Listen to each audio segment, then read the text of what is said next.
بسم اللہ الرحمن الرحیم۔ السلام علیکم ورحمۃ اللہ وبرکاتہ۔ نماز حاجت۔ جب کسی کو کوئی حاجت پیش آئے تو وہ اللہ کی تائید و نصرت کے لیے کم از کم 2 رکعت نماز نفل بطور حاجت پڑھے۔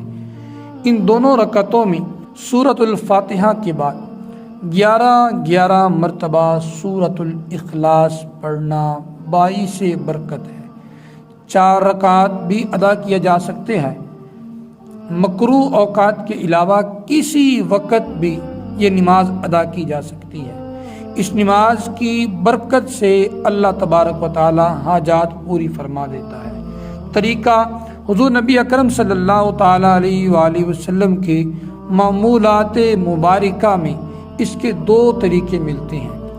ترمذی، ابن ماجہ، حاکم، بزار اور طبرانی نے حضرت عبداللہ بن ابی اوفا سے روایت کیا ہے کہ حضور نبی اکرم صلی اللہ تعالی علیہ وآلہ وسلم نے ارشاد فرمایا، جس شخص کو اللہ تعالی یا کسی انسان کی طرف سے کوئی حاجت ہو تو اسے چاہیے اچھی طرح وضو کر کے 2 رکعت نفل پڑھے اور پھر اللہ تعالیٰ کی حمد و ثنا اور بارگاہ رسالت میں تحفہ ہدیہ درود و سلام پیش کرنے کے بعد یہ دعا مانگے: لا الہ الا اللہ الحلیم الکریم، سبحان اللہ رب العرش العظیم، الحمد للہ رب العالمین، اسألک موجبات رحمتک وعزائم مغفرتک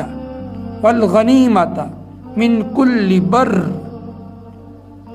والسلامت من کل اثم، لا تدع لی ذنبا الا غفرتہ ولا ہما الا فرجتہ ولا حاجتا ہی لک ردا الا قضیتہا یا ارحم الراحمین۔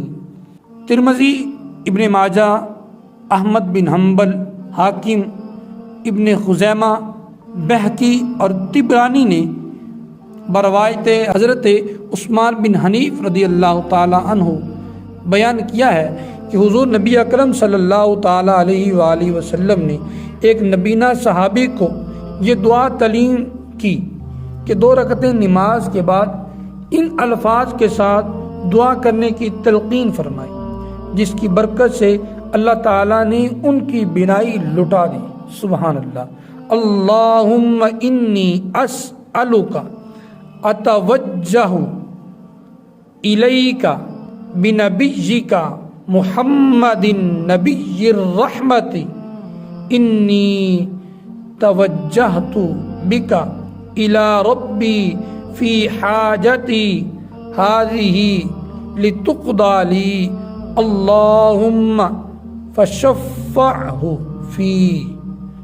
اللہ تبارک و تعالی میری آپ کی تمام حاجات کو اپنے کرم سے پورا فرمائے، آمین۔ السلام علیکم ورحمۃ اللہ وبرکاتہ۔